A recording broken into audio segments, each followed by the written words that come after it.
Som a la Biblioteca Jaume Fuster de Barcelona i volem parlar del pacte fiscal.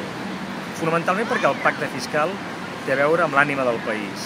I l'ànima del país són les seves biblioteques, la cultura, per tant, les escoles, que vol dir la capacitat de promoció de les persones, els hospitals, que vol dir la garantia de la salut, les ajudes a les persones grans, les polítiques d'atenció a les persones amb discapacitat, en definitiva, el fer un país d'oportunitats. I ho volem dir en un moment en el que es va extenent la consciència per part dels catalans que en termes espanyols podem dir que paguem impostos de la sueca, o sigui alts, i que a canvi rebem serveis públics i infraestructures a l'americana, de baixa qualitat.